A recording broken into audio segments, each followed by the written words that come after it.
אוקיי. אני בשיעור, נשאר אתכם בעוד שעה. אני בשיעור. Today, Jewish time, as we like it, we're on the 19th of Cheshvan, and class today, we're going to take a little bit of a break, just for a little bit. We take a little bit of a break from our last subject, which was talking about the connection or disconnection between Sukkot and the Gentile nations. We'll get definitely back to that because I was sent by a good friend of mine. I was sent some moronic video with some American rabbi in Israel dancing around with all these Christians and shaking his lulav. Now, from where I come from, Casey and the Sunshine Band, they weren't shaking their lulavs, they were shaking something else. So I don't know if he should be shaking his lulav exactly on Sukkot. Anyways, we're going to get back to that and show the disconnection between the Jewish people and the Gentile nations represented by the holiday of the Sukkot or Tabernacles. Okay, but we have today, because we're so close, according to the Hasidim, the memorial time for righteous people is not just one day, it actually hangs over for another day. There's 2 days. So we're still around the 19th. Yesterday was the Rabbi Kahana's 24th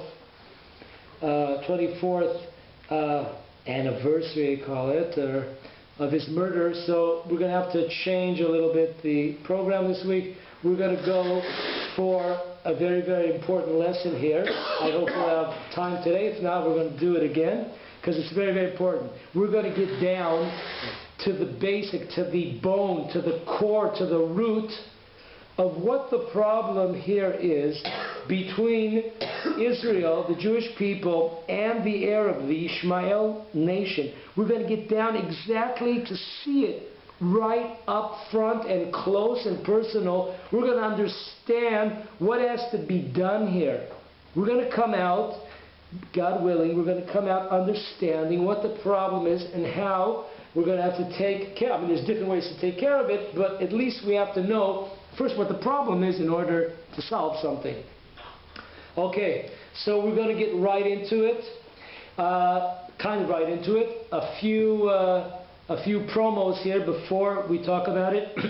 Vayu chaye Sarah 100 shana ve-20 shana ve-7 shanim shnei chaye Sarah. The beginning, the first verse of this week's portion, coming up in a couple of days, God willing. So the first verse talks about Sarah. She lived 127 years. Now the Or HaChaim HaKadosh says something unbelievable. Unbelievable concept. You're going to have to put on seatbelts for this because we're going to go for a little bit of a curve here. The Or HaChaim HaKadosh, on this week's portion of the week, he says the following.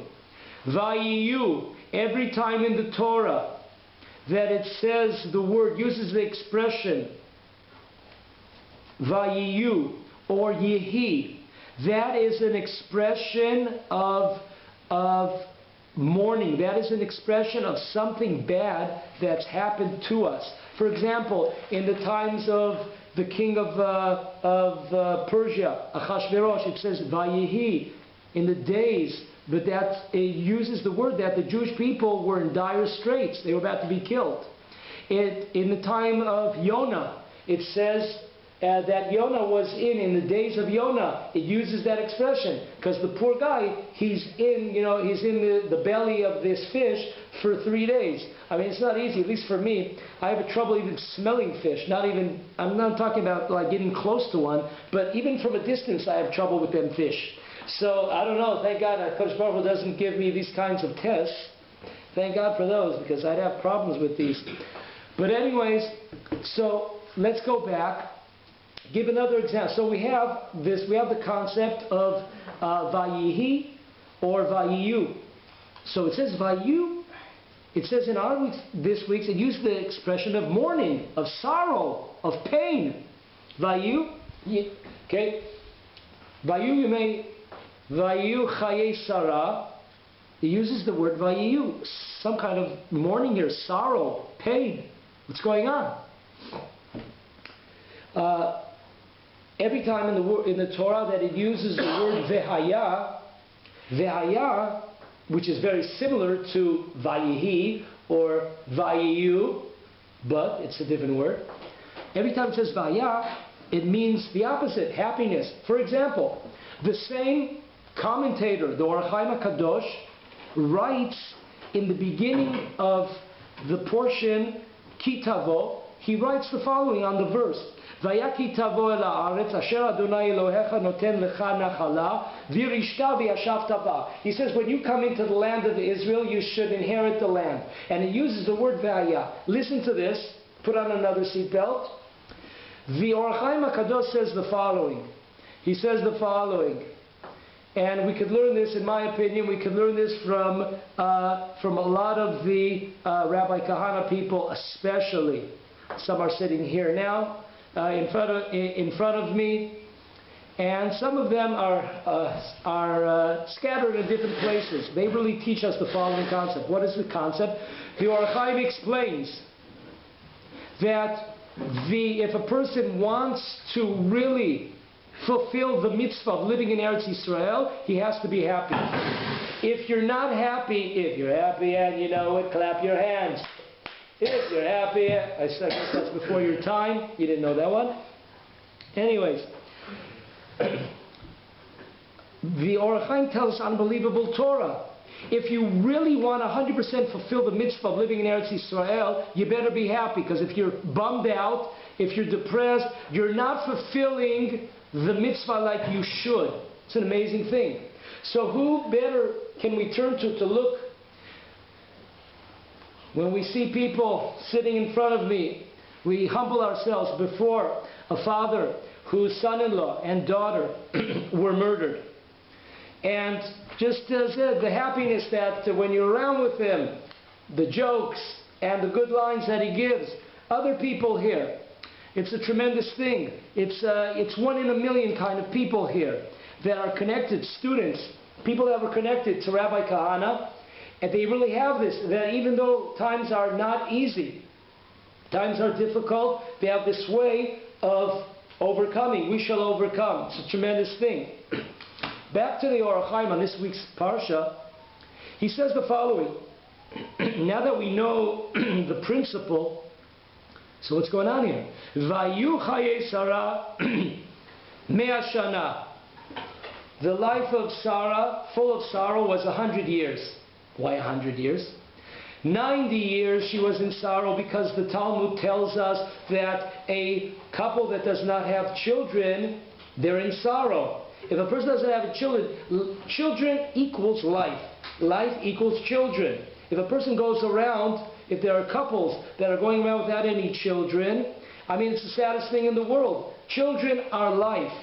Grandchildren, great-grandchildren, God willing. That's life. I mean, I know people today, they get married when they're 50, and they try to have a cat and a dog, not too many, not a kid or something, but whatever. But according to the reality, according to truth in life, it's not so. Kids are life. So for 90 years she didn't have a kid, I understand. But what's with the 10 more years? Check this out. Or HaChaim says it's unbelievable. A Gewalt Torah here. He says that as long as Yishmael was with her son Yitzchak, she was not able to be happy. Which means, even though Yitzchak, after 90 years, she goes ahead and she has a baby. She has Yitzchak. But because he's with the evil father of Ishmael, because he's with them, there is no happiness. So it's an amazing thing. So we go back here. Think about it. We're sitting here today, right? On 19th of Cheshvan 5775, we're sitting here and we're surrounded by these Yishmaelim. We're surrounded by these Arabs. And Sarah teaches us the lesson that we can't really be happy even though we're surrounded by them. We can't really be happy because we're surrounded by them. And we know that the mitzvah of living in Eretz Yisrael, to fulfill it properly, you have to be happy. But if they're here, you can't be happy 100%. So think about the conclusion to that one. Bow, bow, bow. Okay, so he says an unbelievable Torah here, that until they tossed him out, and his mother to boot, until they tossed both of them out, there was no happiness. So where happiness was, if we read the continuation of the verse, for 27 years. Sarah lived for 127 years, for 100 years, as long as she didn't have children. And afterwards, when she had a child, but he was surrounded, he was in the same household, in the same confines as Yitzchak, there is no happiness. It was only after they tossed them out into the desert where they belong, send them back where they belong, or, to one of their 24, how many countries that they do have, send them back over there. That's when she became happy. So her happy days are, I'm not going to do any Fonz after we said the happy. I'm not going to do any Fonz imitations, but we'll just pass that one over because the battery's low here. Okay, Mike, you have to forgive me for not doing the Fonz impersonation. Okay, so a tremendous Torah here that we have on this week's Parsha, that in order for there to be simcha, happiness in Eretz Yisrael, there's a need to rid ourselves of the inhabitants here who do not accept us and will never accept us and are trying to get rid of us and kill us, etc. So, God willing, we will see this soon in our times. Kodesh Baruch Hu should give us the merit to participate in this festival. Okay, going on. Okay, we've talked about, now we're getting really into the subject. We're going to get into it. What is the problem here in the land of Israel in our times? And it goes back, it's the same problem. Nothing has changed, as you will see. Unbelievable. It's as if nothing has changed in 4,000 years. We'll see it coming right our way. Okay. First, we're going to go into, there's some guy sitting here who's responsible. He's Mr. YouTube for us. His name's Eliezer. And he's going to be happy that he came today because half of the shiur is on him, Eliezer. Okay, now we have in Abraham's house, there are two relatives that are living together. Two relatives. You'll never guess it, so I'm going to say it right away. Plus, we're running low on the battery here, so I ain't going to give you a chance. There are two relatives living in Abraham's house. One is Hagar, and one is Eliezer. How are they related? Chazal ask, who is this guy Eliezer? Where is he from? Chazal tell us, according to the majority opinion, there are three opinions, but according to the majority opinion, he is the son of Nimrod.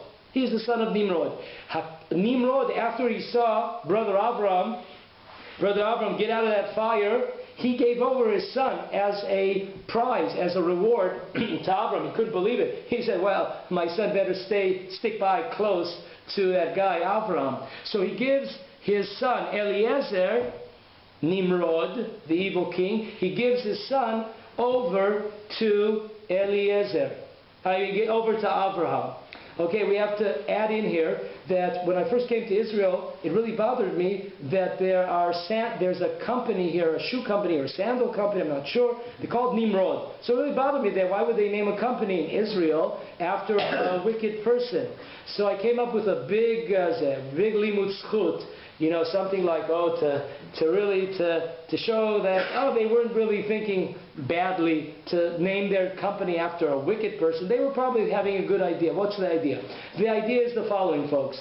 Back in those days, Nimrod, he used to walk on the Jewish people. Now in Israel, 4,000 years later, we walk on him. We step on him. Bow, bow, bow. If you didn't get that one, check it out one more time or ask your neighbor. Okay, so we have the son of Nimrod. Now let's meet Mrs. Hagar. Where's she from? First of all, that's a funky name. I only know one girl that's named Hagar. That's all I know. I know there's this car company named Hagar. Beside for that, I've never heard that name before. You don't go around, oh, my name is Hagar. Oh, my name is Hagar. I know one girl, and one rent-a-car. I don't know if there's a connection, if she runs the rent-a-car company or she doesn't. But Chazal tell us that a very interesting name. The name is in Aramaic, and it means reward. It says Lefum Tsara Agra. The Mishnah says Lefum Tsara Agra. Okay, Hagar, Agar, same word. It means like when you go pay when you go pay a bill, it's called Agra. You know, you go pay for your license. In Hebrew, it's called Agra. So we have here, it's in real Aramaic, it's a reward. It's a payment. That's why they call it here a payment, but it's a reward. So what's the reward here? Paro, when he saw what happened to him, I don't know if you remember, not last week, when 2 weeks ago when we talked about Mr. Paro, and he captured Sarah and brought her into the palace. Well, they got all these diseases. I don't know if it was Ebola disease, but it was something similar. They got that Ebola before the Ebola was popular.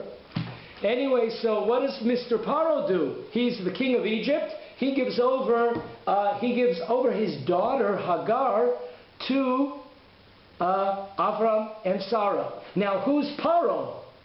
We got who Eliezer. He's the son of Nimrod. Now, Paro is the son of Nimrod, which means that they are brothers. It means that in Avram's house he has the son of Nimrod and the granddaughter of Nimrod, which is Hagar.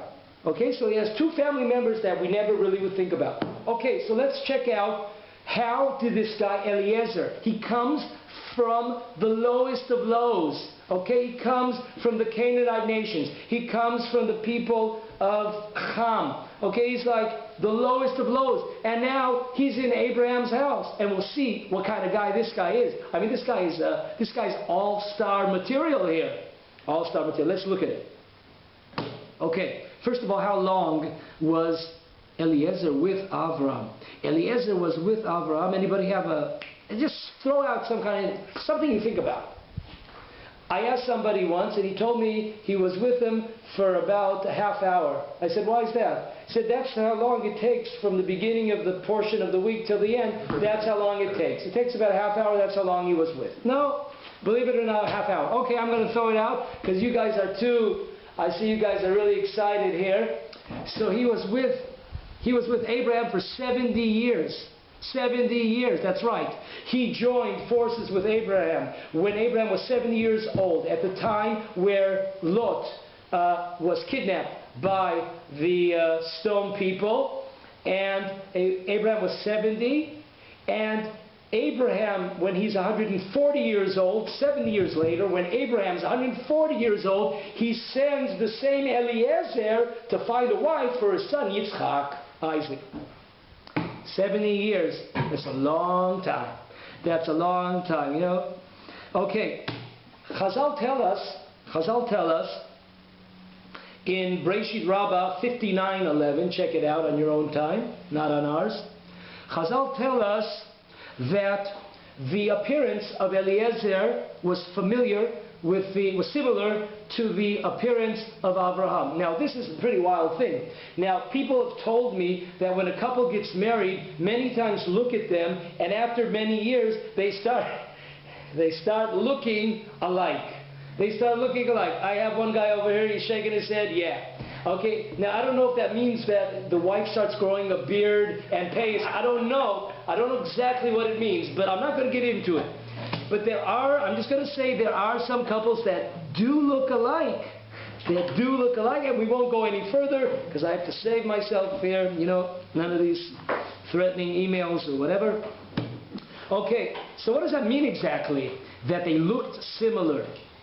So Chazal are telling us very simple. The commentators on this Chazal tell us that what it means is, what does it mean, the face? In Hebrew, the word face means panim. Face is panim. Also, face means pnim, the inner essence. That's what the Torah is teaching us. The Torah is teaching us not that they looked alike. Of course, they didn't look alike. They were probably different colors.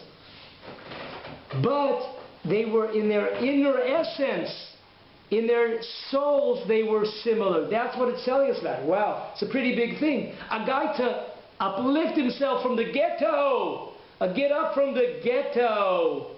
Guy uplifts himself and pulls himself out, not only of the ghetto, he pulls himself out and he's in Abraham. He has a similar soul to Abraham.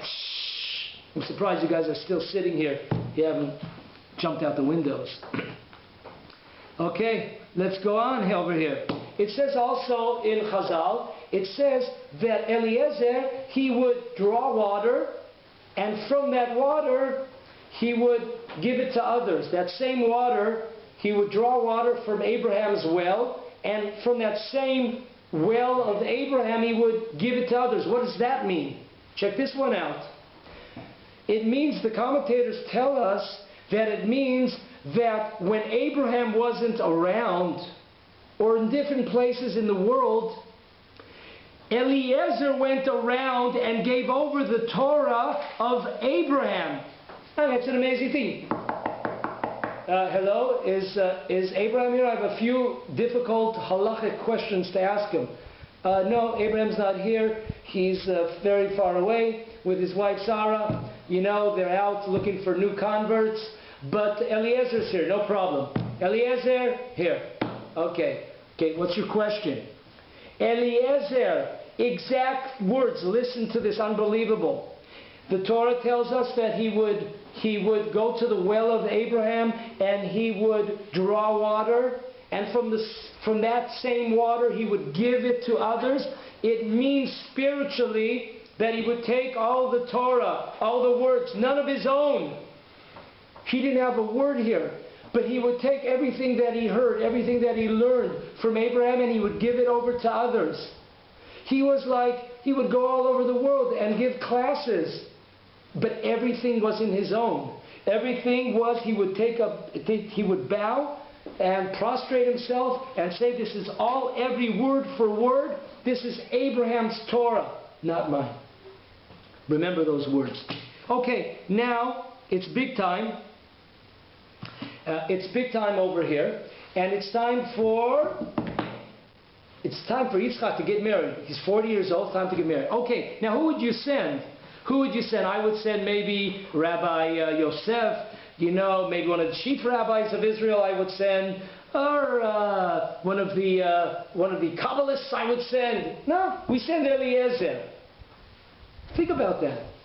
Think about that. Avraham, we're going back to the Zohar. Avraham and Sarah, they have together, according to the Zohar Kadosh, they have 1 million people, 1 million converts that they've influenced. So let's say that Sarah did 500,000 and Abraham did 500,000. Abraham has 500,000 students. All kinds of ages, we don't know. But think about that. From all of his students, he picks one guy, and that's Eliezer. Hip hip hooray for Eliezer. He's the guy. Now he tells them an interesting thing. He tells them, listen, I'm going to say it in Hebrew and I'll explain it. He tells them some additional words. Besides for telling Eliezer, listen, I don't want you to take any woman from the Canaanite nations because they're bad news, and a person should stay away from bad news. But he adds a couple of words. Let's listen to the words. Asher anochi yoshev bikirbo. He adds 4 words. That Abraham says, listen, I don't want any of those Canaanite women from the Canaanite nation, or some other woman that is close by my midst.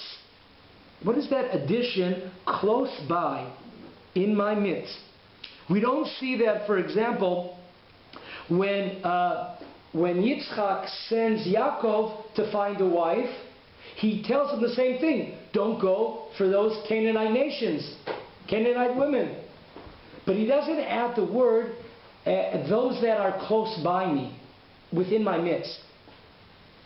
So Chazal tell us an interesting thing. Eliezer's mind is going, dee, dee, dee, you know, like smoke is coming out of his ears, and he's hit the jackpot in Vegas. Woo, woo. He's thinking, wow, this is great. I'm I've been chosen out of all these 500,000 people to find a wife for Yitzchak, and I have a daughter the same age. Well, it's a great marriage. I'm the top student. Who's more appropriate than me? So Avram adds the words. Avram was able to chap it. He was able to grasp this, that this was going through his mind. So he tells them, not only am I talking about the regular Canaanite nation, I'm also talking about you, Eliezer, you who are in the closest to me in my midst. That's why Isaac never said that to Jacob, because he didn't have an Eliezer. Okay, now, if I was Eliezer, I'll tell you the truth. If I was Eliezer, I would probably do some kind of trick. I would say, listen, Avram, I tried everything. I went here, I went there, I was in 10 hotels, I was in everywhere. I was in the central bus station, I went to the train station, even though today's a little bit dangerous, stay away from them train stations. But anyways, I can't find anybody. Really, my only advice would be to take my son, my daughter, my daughter. Eliezer, as soon as Abraham tells him, listen to this, unbelievable. Eliezer bends his pride. And he said, Abraham told me, not my daughter, it's not my daughter. I'm going to go on my mission to find a wife. And it says there that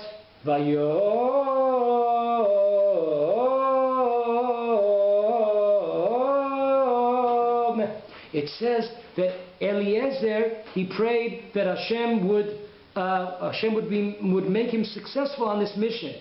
And the musical note on that is called a shalshelet. Why? Because Chazal said that he prayed not once. A person could say, well, you know what, I prayed for you. Well, thank you very much. I only prayed for him one time. Instead of praying for him for 100 times, I prayed for one time. Oh, you're a big...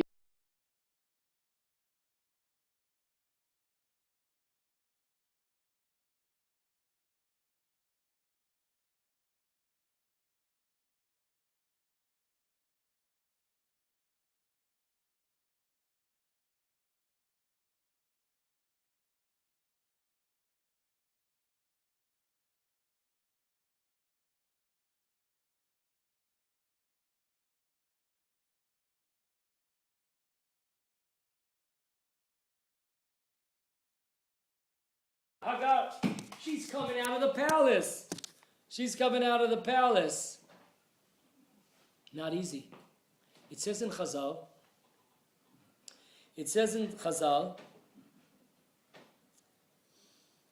that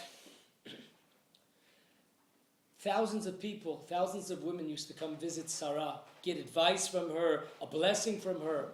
What did Sarah do? Listen to this. Sarah would look, and she would see in the corner, with a sad face, was sitting Hagar. Think about it. Here, everyone's coming to visit Sarah. What about Hagar? Hagar is second rate. Everyone's coming to visit Sarah. So Sarah notices that this Hagar is sitting there with a frown on her face. She's not happy. So everybody that comes to visit Sarah tells them, don't come to visit me. Visit her. Visit Hagar. It's an amazing, tremendous act of kindness. And all these women are picking the spirits of Hagar up. In fact, so much so that just like Eliezer would give over the Torah of Avraham, Hagar gave over the Torah of Sarah. Sarah was able to build up Hagar from a depressed girl who had come from stardom, and now she's a servant. But Sarah worked on her. She brought people to speak to her, to give her encouragement. She changed her whole life around. Let's look what she gets. What does she receive as a gift for such kindness that she did. She brings this woman up from depression. You're a slave now, coming from royalty, kingdom. And she brought her up. She brought her back up again. But trueness here. So it's an amazing thing here. So it says the following. Now, after 10 years in the land of Israel, Abraham and Sarah have no kids. The halacha is after 10 years you're allowed to get a divorce if you're in the land of Israel. Because there's a special merit to being in the land of Israel that can give a couple that has no children the merit to have children, which means the same couple, if they were outside the land of Israel, would be with no children. But if they come to Israel, there's a good chance that they could have children. That's the specialness of the land of Israel. Okay, so now 10 years have gone by, and Abraham and Sarah, they said, listen, it's not going here. Let's bring in. Sarah says, you know what? I want to bring in one of my maidservants. I want to bring them, and you get married to them. So who does she choose? We said she has 500,000 students. Who does Sarah choose from all those 500,000 students? She chooses Hagar from all those women. She chooses Hagar. Okay, Hagar and Avram get together now, and what happens? The first time they're together, she does a test and she's pregnant now. What does she do? Check this out, what she does. Every person that we said that a lot of people now also come to her. She gives classes just like Sarah gives classes. So all these women are coming to her, and you know what she tells them in the middle of the lesson? An important announcement here. I want to tell all of you people. You know Sarah, she looks like a very righteous person. She looks like a very, very righteous person. You know, sleeves down to here. She has her hair covered 5 different times, you know. Some of my daughters, they have this, I don't know, it's like the Eiffel Tower on their head. And so like, whoa, it's like big time over here. Going up there. Okay, but anyways, so in the middle of her classes, when she's talking to friends, what does she tell them? She says, you know, this Sarah woman, she looks like she's righteous, but she's not. What? Don't say that. Lashon hara. Whoa. Evil talk. Shh, calm down. I wouldn't. You think I'm going to speak evil gossip? God forbid. I'm telling you that I have a reason for telling you this. Okay, what's the reason? First of all, let me tell you. This woman, Sarah, she looks righteous on the outside. That's true. But on the inside, she's not. She's a hoax. She's a fake. How do I know that? Because look how many years she's been married to Abraham. She's been married to him. They got married. Abraham was 25 and Sarah was 15 years old. Sarah was 15 years old. So they've been married for many, many, many years. Okay, so what happens now? So you see that I was together with Abraham on the first time. I'm already pregnant. The first time we were ever together, I'm almost pregnant. What does that prove? It proves very simple, that Sarah is not righteous, because if she was righteous, God would have given her a kid. But all these years she hasn't received the kids. And now you know why. Because she's a fake. She must be a fake. Because if she wasn't a fake, Hashem would bless her and Abraham with children. You see me, I'm pregnant after one evening, one night with Abraham. So she's telling all this to her students. And one by one, they stop attending the class of Sarah. Why? Because they heard what Hagar said. So Sarah comes she's used to a full room, thousands of students here, and all of a sudden she sees here and there places empty. Comes back next week, maybe some people are ill. Comes back next week, less seats, more seats that are empty. She's going, what's going on over here? So she asks the people, and they tell her, listen, Hagar's going around bad-mouthing you. She's telling everybody that you must not be as righteous as you look. You must be inside not righteous. And they tell her the whole story. Sarah gives a big bang on the table. If someone wants to embarrass me, I have no problem with that. But somebody now is taking away my spiritual influence.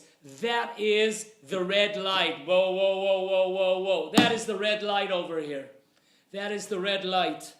And it has to be stopped. She goes over to Abraham and says, it's time. Okay, we're losing our spiritual influence over other people because of what Hagar is doing. She's bad-mouthing me, and we have to get rid of her. And they get rid of her. Okay. So we see from Hagar, let's go back. First of all, number one. Let's summarize here what we've seen so far. First of all, we see Eliezer, his great point was that he was able to prostrate himself. He was able to bow down. He was able to remove his own ego, his own self, and accept whatever Abraham and the Jewish people said. That was what he would do. That's what he would say. He would not add anything on his own. That's the greatness. That's how he got to be so great. On the other hand, we have Hagar. Hagar was built up by Sarah. What does she receive in return? Instead of receiving thank you and presents or something, she gets a backstab. Think about that one, folks. I'm glad you're still sitting here. Think about this one. What are the Arabs? God forbid that we should have given all this stuff to them. God forbid. But let's just look as it is, reality as it is today. 5775. Look what the Arabs have. Look at their living standards. Look at their homes. Look at their cars. Look at them iPhones, them smartphones, even though they ain't too smart. Look at all this that they have. Where do they have this in any other country? Think about that. And instead of being grateful to the Jewish people, what are they doing to us? They're stoning us. They're throwing fire bombs at us. They're stabbing us. They're running us over. They're killing us. They want to get rid of us. Think about that. Where does that come from? Nothing has changed. You haven't changed a bit. Hagar, Yishmael, the Arabs. That's number one. Number two, we see that as soon as Hagar did not learn the lesson, as soon as Hagar did not learn the lesson from Eliezer, that before Sarah and before Abraham and before the Jewish people, you must eliminate your own opinion, your own self, your own ego. Bow down, prostrate yourself. What they tell you to do, that's what you have to do. Don't become haughty. Don't become your own person. When she didn't do that, that's the time that she must leave. Very interesting. Very interesting. Now we'll understand. Open up your hearts here. For many, many years, I did not understand the words of the Rambam. The Rambam, when he tells us what kind of Gentile is allowed to live in the land of Israel, he tells us that a person who accepts upon himself the 7 Noah laws, he's allowed to live in Israel. But he adds a and then he tells us that a Gentile that wants to live in Israel, he may have personal rights, but he has no national rights, no citizenship. He can't be the head of a company here. No, that's too much. That's a danger to the Jewish people. He can have all of his personal religious rights, etc., but nothing national. But then it says an unbelievable expression which I never understood until I got this message here. And listen, I quote from the Rambam in the Laws of the Kings. He writes that a Gentile that wants to live in the land of Israel, Shelo Yarim Rosh BiYisrael. Where did he come from that? Rambam is not one that throws out funky expressions. Wow, that's a catchy verse over there. Rambam is, like straightforward halacha, potatoes, meat, chicken, nothing, no hors d'oeuvres there. Unbelievable, because that's exactly what we see here. Eliezer became the greatest of greats because he didn't pick up his head. And Hagar could have been that same person. She could have been part of Am Yisrael. And Ishmael, they could have been part of Am Yisrael. If she could have just kept her head down. Just, humble yourself. to Sarah, humble yourself to Abraham, to the Jewish people. If she would have been able to do that, there is an even opinion that she would have been in charge of the 12 tribes. She would have been the mother of the 12 tribes. Think about that one. Instead of having 12 Ishmaelites, she would have had the 12 tribes. Whoa, whoa. Bow, bow, bow. It's an amazing thing. And she lost it all because of what the Rambam understood here. Shelo yarim rosh b'Yisrael. They should not lift up their heads. The Gentiles that live here, keep your head low. Don't make yourself noticed. Don't make noise. Don't complain. You're here. We're happy to have you here. Keep your head low. Okay. Now,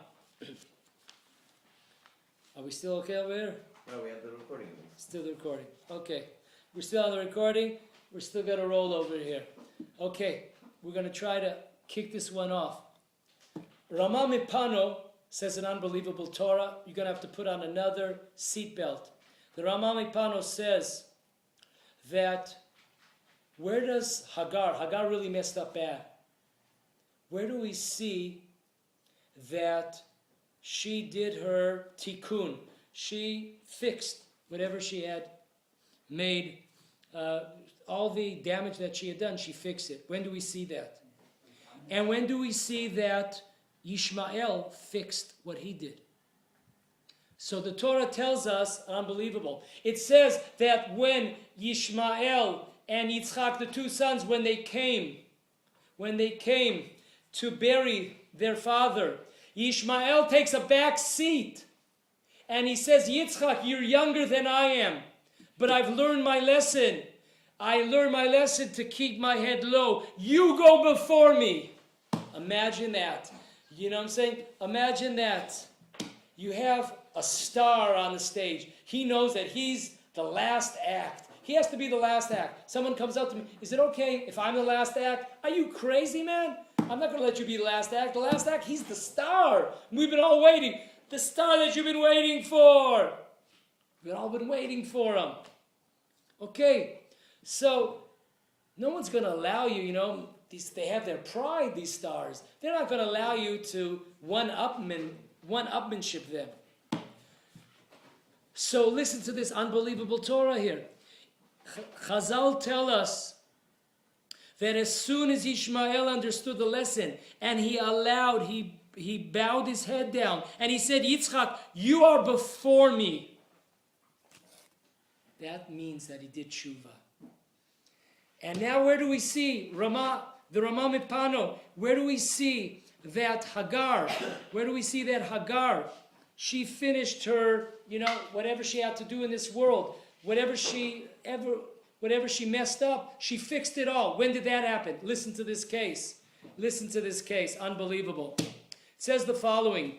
Yishai, the father of David, he was a tremendously righteous man. And he was not sure if all of his kids were really Jewish. We're not going to get into it. But there's a problem with marrying somebody like he did from the Moabite nation. And his wife's name was Nitzevet Bat Adiel. So he gets married to Nitzevet Bat Adiel. And she's from the nation where there's a problem to accept them and to marry them. So he's not sure that he has really any kosher children. So he says, you know what? I'm going to leave my wife, for some time. So he separates from his wife, not divorced, but separates from his wife. And then he says, you know what? I really want to have at least one kid. So he goes to one of his maidservants, one of his righteous maidservants, and says, listen, I'm going to free you. You're a slave. You're a maidservant. I'm going to free you. And then we'll be able to get married to one another. Okay? Then we're going to be able to get married to one another. Okay. So listen to what happens. That maidservant runs to Nitzevet Bat Adiel. He runs to Yishai's wife, the mother of King David. He runs to her. King David's not born yet. And she says, listen, save me, save yourself, and save your husband from hell. What's going on? listen, on such and such date, your husband Yishai, he wants to marry me. I'm pleading with you, please save him, save myself from hell, from punishment. I'm asking you, we're going to pull the Rachel and Leah trick on them. Yeah, I'm going to be at the chuppah, at the beginning ceremony when it's lit up. I'm going to be there. Okay, but when we come home and it's dark, you're going to slip in. You're going to slip in the house when it's dark, and you're the wife of Yishai, you're going to be together that night with your husband Yishai, and he'll never know it. Okay, so they do it, and she slips in, and all of a sudden, after a couple of months, they notice that the wife of Yishai is pregnant. Now, there's only one problem. I told you, we said that they've been separated for quite some time. So there's no way that Yishai's the father. That means that the kid is excuse my language, is a bastard, is a mamzer. So the sons of Yishai, right? The sons of Yishai, they want to kill the mother and the baby inside. Yishai says, no, we have enough problems. We have enough problems as it is. We don't need to have murder on our hands, on the rap sheet. Okay, so what happens? King David is born. And they look at him, and he's redhead. And they said, he doesn't look like any of us. You see, this is proof. This is proof that he's not one of us. So what are we going to do with him? Let's kill him. The sons are saying, yeah, let's kill him. No. We have enough trouble here, with the police. We don't need on our rap sheets murder. I have a great idea, Yishai says, the father of David. He says, I have a great idea. We'll make him a shepherd. Why? The shepherds, you never really see them. For hours and hours, they're out in the fields, and they go in the morning, and they go again, and they have to they have no, they're always out there. Sometimes you have to sleep so the Arabs don't rob, we can ask Avram about that. You have to sleep, around the sheep so they don't steal it from you. We'll never see him, really. We never really see him. So they make him into a shepherd. Only 28 years later did the truth come out. When he was 28 years old, he was pronounced, he was anointed king. Okay, folks, unbelievable. The Rama Mipano tells us that this maidservant, she was the reincarnation of Hagar. She bowed her head. She prostrated herself. She bowed down to her mistress, Nitzevet Bad Adiel. She did what Hagar was never willing to do, to remove her ego, to take a back seat. And she took a back seat. She could have been with Yishai, a tremendous righteous person. And she says no. She learned her lesson. She lowers her head and she runs to Nitzevet Badiel. You're in the main seat. You're in the driver's seat. When she was able to do that, when Hagar was able to do that, that is when she fixed what she had destroyed, in a different lifetime before that. Folks, the bottom line here, the second summary that we have here, is that this is the crux of the issue. That as long as the Arabs are not allowed to live according to the Jewish law, the Torah law, of keeping their heads low, amongst other conditions of commandments, there is no reason to have them here. The solution is the solution. When Sarah saw Hagar, she was not willing to keep her head low. Throw them out. It was a test. It's a hard test. It was a test to Abraham. It was a test to Sarah. But they stood up to it. It's time that we stand up to that test also. Throw them out.